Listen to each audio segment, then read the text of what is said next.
మీద ఏదైనా కానీ అమ్మాయిల విషయాల్లో తప్పుడు ఆరోపణలు ఉంటే లేదా నిజంగా ఆరోపణలు ఉంటే లాస్ట్ 5 ఏళ్ళు మీరు ఎందుకు మా ఎమ్మెల్యే గారి మీద మీరు ఈ నేరాన్ని రుజువు చేసి మీరు ఎందుకు దీని మీద చర్యలు తీసుకోలేదు? కేవలం మీ రాజకీయ పబ్బం గడపడానికి మా ఎమ్మెల్యే గారు ఈరోజు చేస్తున్న అభివృద్ధిని ఓర్వలేక ఏదైతే 2.5 నెలల నుండి దాదాపు తన సొంత డబ్బులతో 25 నుండి 30 లక్షల రూపాయలు ఖర్చు పెట్టి ఎన్నో చోట్ల బోర్లు వేపిస్తున్నారు. ఎంతో మందికి ఆరోగ్యం బాగలేకపోతే తన సొంత నిధులతో ఖర్చు చేస్తున్నారు.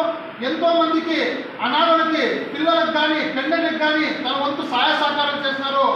ఇలాగే చేసుకోకపోతే మడకసిరిలో మీకు రాజకీయ ఉనికి ఉండదనే ఉద్దేశంతో ఎమ్మెల్యే ఎంఎస్ రాజు గారి మీద బురద జల్లడం, ఇలాంటి లేనిపోని కథనాలు ప్రచురించడం, ఇలాంటివి చేస్తే ఇది ముందుకు మాదిరిగా చూస్తూ ఊరుకుంటే ప్రసక్తే లేదు. సాక్షి అయినా ఇంకోరైనా మా ఎమ్మెల్యే గారు నిజంగా తప్పు చేస్తే మీ దగ్గర సాక్ష్యాలు ఉంటే దాన్ని బయట పెట్టి మీరు రాయండి. లేదా మా ఎమ్మెల్యే గారి గురించి ఈసారి ఏ పత్రిక వాళ్ళైనా సరే ఏదైనా కానీ తప్పుడు ఆరోపణలు చేస్తే సాక్ష్యాలు లేకున్నట్ల ఎవరిని వదిలిపెట్టి ప్రసక్తే లేదు. వాడు ఎంత కొమ్ములు తిరిగినోడైనా కూడా గత 5 ఏళ్ళు మీరు ఏం చేస్తాం రా? మీరు లంచాలు లక్షలు వసూలు చేస్తారా? తాలూకాలో ప్రతి బీరోలు స్వీపర్ పోస్ట్ నుండి 50,000 లక్ష రూపాయలు ఆర్పీల దగ్గర, మళ్ళీ ఇది చిన్న బండ పోస్టులకి డీలర్షిప్లకి చిన్న బండ పోస్టులకి అంతా లక్షలు వసూలు చేశారే. ఆ రోజు మీకు మాట్లాడడానికి డోర్ రాలేదు. మన్నంతా ఆర్పీలు పోయి పోలీస్ స్టేషన్లో కంప్లైంట్ ఇస్తే అది ప్రశ్నించడానికి మీకు చేతులు రాలేదు. ఈరోజు ఎప్పుడో జరిగిందని మీరు తీసుకొని వచ్చి లేనిపోయిన అవాస్తవాలు వచ్చి మా ఎమ్మెల్యే గురించి మాట్లాడతారంటే అదేందో చెప్తారే, ఏ తాడిన తర్వాత ఎల్లమ్మ అదేదో అంటారు. అట్టింది మీ కథ. ఆ రోజు మీరు 5 ఏళ్ళు ప్రభుత్వంలో ఉంటారు కదా, ఎందుకు మా ఎమ్మెల్యే చర్యలు తీసుకోలేదు? మీరు కేవలం మీ రాజకీయ ఉనికి కోల్పోతున్నారు. మా ఎమ్మెల్యే గారు ఈరోజు చేస్తున్న పనుల్ని మీరు చూసి ఓర్వలేక ఇది ఇలాగే చేసుకోకపోతే 5 ఏళ్ళలో మా డిపాజిట్లు కూడా రావని చెప్పేసి మీరు భయపడి వణికిపోయి పోసుకొని ఈరోజు మా ఎమ్మెల్యే గారి మీద ఆరోపణలు చేస్తున్నారు. మీరు ఇలాంటి అసత్య ఆరోపణలు చేస్తే మా ఎమ్మెల్యే గారి మీద మేము చూస్తూ ఉండే ప్రసక్తే లేదు.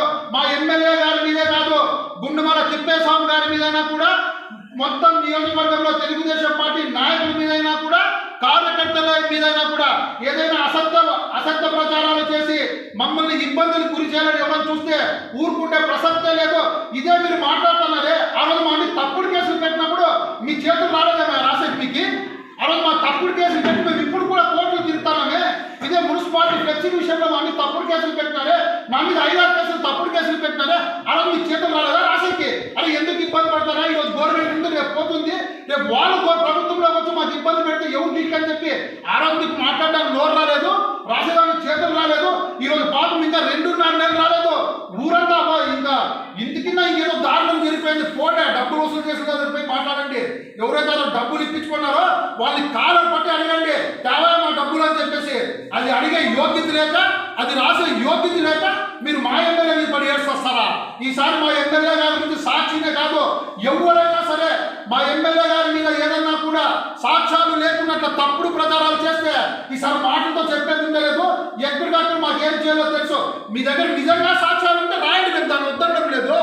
మీరు ఎందుకు మా ఎమ్మెల్యే మీద గురి చేస్తున్నారంటే కేవలం మా ఎమ్మెల్యే చేసిన అభివృద్ధి పనులు ఈ 2.5 నెలలు చూసి మీకు ఓర్వలేక కింద నుండి ఒడుగుతా ఉన్నారు మీరు.